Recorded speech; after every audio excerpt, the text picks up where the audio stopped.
De volta aqui no programa Além da Notícia, você está acompanhando hoje um programa especial. Estamos falando sobre as Olimpíadas, mas estamos tratando da infraestrutura, da questão de segurança, de tudo que foi feito antes, sem entrarmos, claro, ainda na questão dos jogos que se desenvolvem neste momento. Estamos falando de legado, algo que ficará para o futuro. Bom, por falar nisso, eu pergunto para os senhores. Os senhores acreditam, teremos um legado desses Jogos Olímpicos no Rio de Janeiro? Bom, eu acho que o legado, ele não vai ser o que queríamos que fosse. Eu acho que você tem sim pontos positivos, eu acho que não dá pra gente dizer que não haverá legado. Eu acho que o principal legado foi importante para o país nesse momento. Por exemplo, eu acho que a própria cerimônia de abertura parece pouco, mas ela deu um refresco numa sociedade que estava muito acostumada a apanhar e acreditar que ia dar tudo errado nessa Olimpíada. Então eu acredito que você possa ter aí um legado nesse sentido de, olha, se querer, se a gente quiser, a gente pode, a gente consegue fazer de fato alguma coisa. Agora, eu acho que o principal legado deve ter uma coisa ou outra de infraestrutura. Não dá, por exemplo, a gente negar que a chegada, por exemplo, aí até o professor Nelson depois vai fazer uma crítica, mas a chegada do metrô à Barra é um avanço, era uma necessidade muito grande da cidade do Rio de Janeiro. Então você tem aí pelo menos uma obra que pode ter sim uma grande serventia para o Estado, mas eu acho que o maior legado nesse ponto, que eu acho que uma Olimpíada deveria trazer, que era o esporte, esse nós vamos ficar devendo bastante nessa Olimpíada. Voltamos já nele. Professor, o senhor morou quantos anos no Rio de Janeiro? Eu morei em 3 oportunidades no Rio de Janeiro, começo nos anos 80, nos anos 90 e nos anos 2000. Né? E nos 3... Conhece bem a cidade? Eu conheço razoavelmente bem. E na última vez foi exatamente em função do meu envolvimento com os Jogos Pan-Americanos. Né? E eu concordo com o professor. Eu acho que sempre haverá um legado. Por menor que ele seja, ele sempre ocorrerá. Algumas obras de infraestrutura foram feitas, principalmente na área portuária, que estava completamente degradada. Não é? Quer dizer, na verdade, o Rio de Janeiro, quando quer, faz as coisas muito bem feitas. Por exemplo, o ano passado eu estive com a minha esposa ali na Lapa, né? A Lapa é um lugar tradicional e que estava completamente degradado. Resolveram, a partir de um projeto da cidade, retomar a Lapa, revitalizar a Lapa, e a Lapa ficou um lugar extremamente agradável de se visitar. Então, quer dizer, eles sabem como fazer isso, né? O carioca sabe como fazer isso. A questão que eu sempre coloco em discussão é a perenidade desses projetos no Rio de Janeiro. As coisas começam, mas parece que não terminam, né? Então, vai ficar, sim, vai ficar uma série de boas infraestruturas. A questão é o que vai ser feito com elas a posteriori.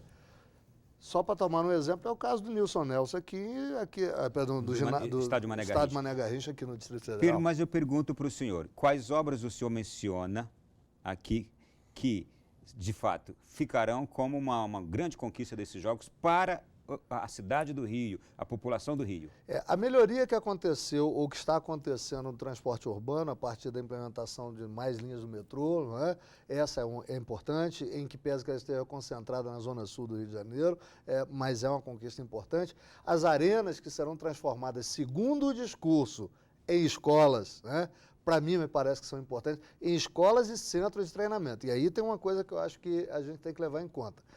O grande legado que essa infraestrutura poderá possibilitar a nós é se de fato nós sairmos do discurso em relação à preparação dos nossos atletas em médio e longo prazo, usando essa infraestrutura toda, se isso de fato acontecer, nós teremos conquistado alguma coisa que até então nós não temos. Eu quero chegar daqui a pouquinho, nós vamos para essa questão do esporte. Ainda nessa questão da infraestrutura, eu acho que uma atenção muito especial tem que ser dada a um desses centros. Eu acho que o Centro Olímpico de Deodoro, sim, porque é uma região carente. Sim. Como eu acho que o professor Nelson bem colocou, muito do que está sendo feito foi feito na região sul, centro ali do Rio, região portuária, que revitalizou, foi muito importante. Alguns pontos realmente podem ser chamados como destaque. Agora, Deodoro, eu acho que teria que estar no topo dessa lista. É uma região carente do Rio, é uma estrutura muito boa, muito bem construída, que deve ser realmente mantida. Eu acho que o governo, do estado, da prefeitura, deveria focar muito ali na formação de atletas, na abertura de espaços para o lazer de jovens, crianças. Então, eu acho que ali, eu realmente me preocupo muito com aquela região. Esse ponto de Deodoro, eu acho que seria um grande legado para o estado do Rio e para a cidade. Não é sendo pessimista, não. mas o que nós falamos no primeiro bloco, vou voltar aqui a recordar. Outras cidades que já fizeram Jogos Olímpicos disseram a mesma coisa, de que as arenas, aquilo que estava sendo feito, ficaria para o incentivo ao esporte, para isso, para aquilo. E não aconteceu em outros países. E acho que não vai acontecer E aqui a gente viu com a Copa do Mundo também. Exatamente, é essa a grande preocupação. Na verdade, nós temos um discurso muito bonito. Aliás, é típico nosso o discurso belíssimo, né? As outras, nós temos uma capacidade de, me perdoe o termo, enfeitar o pavão de uma maneira fenomenal. A questão é a nossa capacidade de fazer a posteriori é que às vezes é colocada em dúvida. Então, os grandes eventos têm demonstrado isso. A irresponsabilidade dos governos com a continuidade dos projetos. Essa é a grande questão. Nós fazemos uma abertura belíssima, fazemos algumas infraestruturas também belíssimas, porque o que foi feito no Rio de Janeiro agora em termos de infraestrutura, do ponto de vista artístico, é inegável.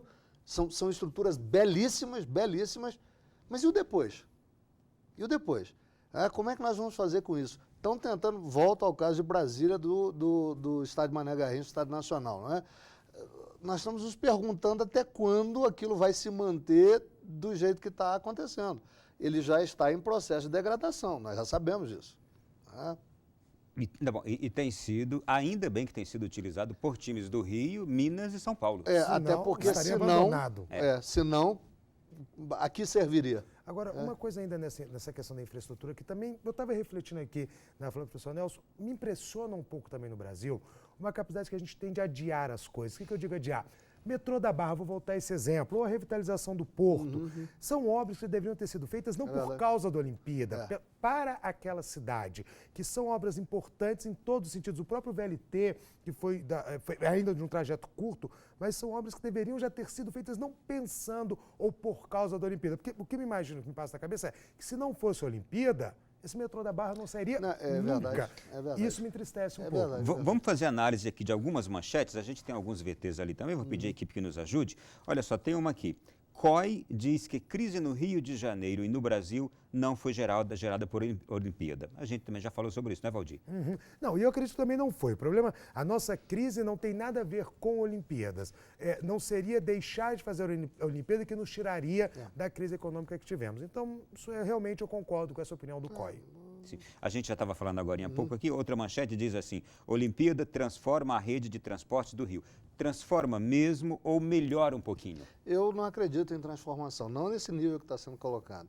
Foram feitas algumas ampliações, foram feitas algumas renovações e revitalizações, o caso do VLT ali na região portuária, o caso do aumento da linha chegando de Copacabana a Ipanema, então tudo isso, de fato, melhora, mas melhora um pouquinho. Né? Melhora um pouquinho, ainda tem muito que ser feito. Né? Sem fugir ainda com responsabilidade. Sem fugir ainda do que nós estamos conversando aqui, mais uma manchete ainda que diz assim, Olimpíada já garantiu 5 legados, mas benefícios poderiam ser maiores. Certamente está se referindo aqui àquilo que a gente já falou, o transporte, a questão da segurança, que aliás vamos falar da segurança daqui a pouquinho. A própria infraestrutura, as arenas que foram implementadas e que em tese vão servir à comunidade como centro de treinamento de alta performance, enfim, então uma série de promessas aí. Mas a parte final dessa manchete é bem interessante, mas poderia ser muito mais. Ou seja, a gente perdeu aí uma oportunidade, sim, também com essa Olimpíada. Bom, senhores, vamos falar agora de segurança no Rio de Janeiro.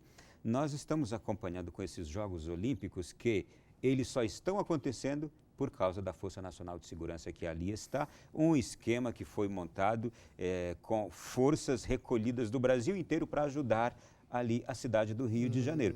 Não fosse isto, seria impossível se proceder com os jogos lá. A questão da segurança no Rio de Janeiro. O senhor conhece bem e é especialista no assunto também. O que vai acontecer com o Rio depois das Olimpíadas e para Olimpíadas? Voltar à normalidade. Voltar à normalidade. Primeiro, o que é a normalidade? Porque a Força Nacional não pode permanecer lá indeterminadamente. Essa é a primeira questão. Né? Não pode funcionar como aconteceu no passado, no caso do Maranhão, que a força estava presente de modo constante. O Rio de Janeiro não tem essa possibilidade e a União não tem condições de bancar a Força Nacional permanentemente no Rio. Né? O Rio está, em função da crise econômica que está vivenciando nesse momento, com um problema sério na segurança pública, porque não está tendo condições de bancar, via orçamento, os salários dos próprios agentes de segurança, seja as polícias civis, bombeiros, da Polícia Militar. Essas forças, por si só, já têm se mostrado insuficientes para atender a realidade do Rio. Imagine com o prolongamento da crise econômica que o Estado passa. Porque, na verdade, não estamos falando só de salários, estamos falando de infraestrutura também, para as forças de segurança, infraestrutura, veículos, equipamentos, né? Porque você não pode falar em segurança sem equipamentos. Segurança é talvez um dos itens mais caros na conta de um governo. Um dos itens mais caros, porque ela não implica só em salário.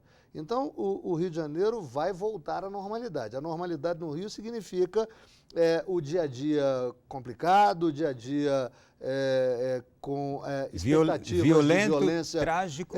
Com expectativa de violência constante. Não é? O problema do Rio não se resolverá com polícia. Isso é uma coisa que nós temos que colocar na cabeça. Aliás, o problema do Brasil não se resolve com polícia. Né? O problema do Brasil, a gente imagina, vamos aumentar o volume de policiais nas ruas, não funciona. Se cada cidadão não tiver um mínimo de preocupação com o seu entorno, né, com a sua própria segurança, não será a polícia que vai conseguir resolver essa questão. Então, o posicionamento do Rio de Janeiro em relação à segurança pública tem que ser um posicionamento sério e definitivo. E ele não está dependente de forma determinante da polícia. Existem outros fatores aí. Voltar à normalidade significa continuar a violência no Rio de Janeiro, seja ela policial ou não, né? Continuar as expectativas de insegurança de cada um dos cidadãos do Rio de Janeiro. Né? Enfim, um retrato que em menor grau acontece no resto do Brasil também, mas que lá é muito mais marcante por ser o Rio de Janeiro. Eu confesso que eu não consigo entender como é que numa cidade como aquelas, no Morro do João, se não me engano, uma região que não se pode entrar e que quem entrar ali, se não for amigo da milícia ou do tráfico que ali domina, é morto na entrada logo, seja militar, seja civil, seja quem for. Como é que é possível existir numa cidade locais em que só entra quem o crime aceita? É possível na medida em que o Estado seja permissivo.